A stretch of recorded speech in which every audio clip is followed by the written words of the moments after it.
I need to give you some serious information. This is about the government intending to rip off basically everybody that tells them what they have, who attempts to participate in this confiscation program. I don't think that it's an accident. I think they're doing it on purpose for a variety of different reasons, but this is what they know, because they know full well I'm going to tell you guys this. It relates to the number of firearms that the government admits it's willing to provide compensation for, right, in this confiscation program versus the number of firearms in circulation. I have new information here. If you remember, a couple of weeks ago, Wilson, myself, and CCFR General Counsel Mike Loberg were in the technical briefing that Public Safety put on to reveal all the details and what have you for the compensation / confiscation program. I asked a bunch of questions about the quantities of firearms because they said this is a capped program. They're spending $742 million no matter what, not a penny more. And it includes administrative costs, everything. So keep that in your head for now. They said, well, we're paying an average of $1,800 per firearm. I'm like, well, how many firearms do you intend to buy at $1,800, like on average, right? And they said 152,000 and change. I said, there's 90,000 ARs in Canada. And they're like, actually, we have more numbers for you. There are 126,000 restricted long guns that are now prohibited. So if you take all those out, what you're telling me is that versus the number of firearms that are in circulation over the last 60, 80 years, whatever, that were previously non-restricted that are now prohibited, you're willing to pay for,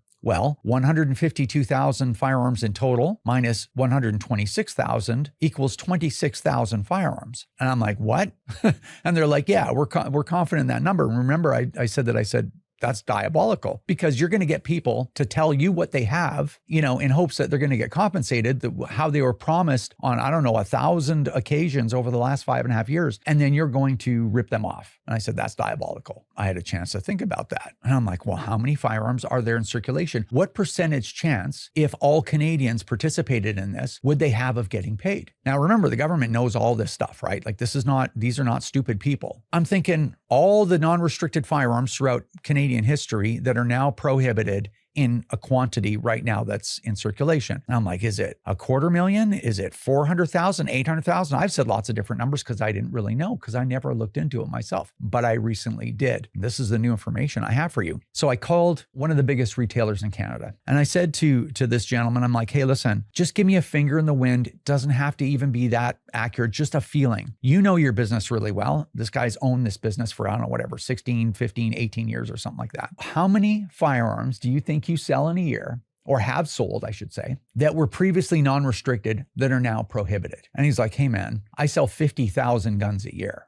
More than half of them should be non-restricted. They're probably all prohibited now. And I'm like, okay, so what you're telling me is plus or minus 25,000 firearms a year. And he's like, yeah, it should be somewhere around there. I can find out for sure if you want. I'm like, no, you don't have to do that. Like, think about that for a second. This guy for 18 years or whatever it was is selling somewhere probably between 0 and 25,000 a year. Like, I think safely we could say that individual has sold 250,000 himself, right? 10 years.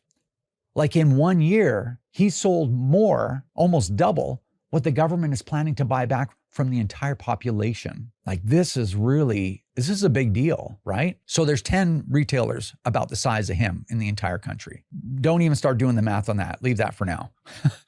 Because that blows this whole conversation out of the water. I talked to somebody that owns what they would consider a medium to small sized retailer in Canada. Remember, there's 500 firearm retailers in Canada, 500 of them. I talked to 3. Okay, so this is number 2, small to medium-sized gun seller. I'm like, hey man, how many of these guns do you think you've sold? He's like, I don't know. Since I started, 20,000, 16,000. Let's say on the low end, let's say it's 15. That one small to medium-sized store comprises all the guns that the government is actually willing to pay for. Like, think about that for a second.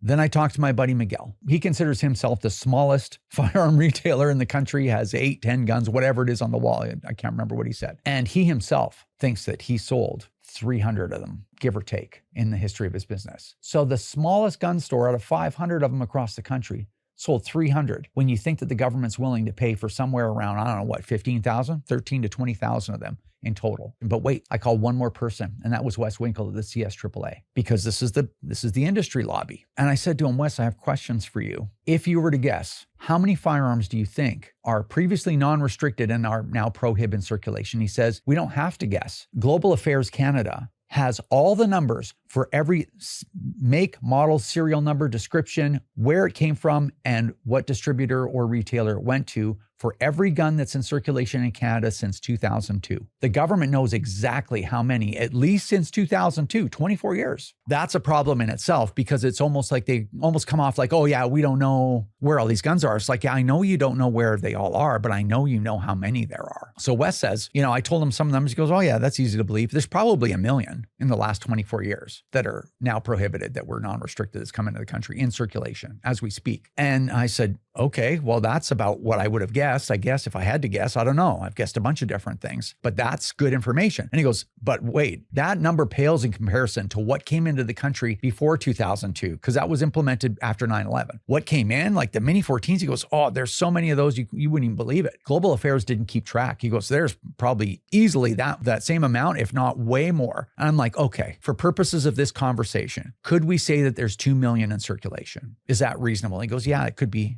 that number, right? Because nobody really knows, right? 2 million.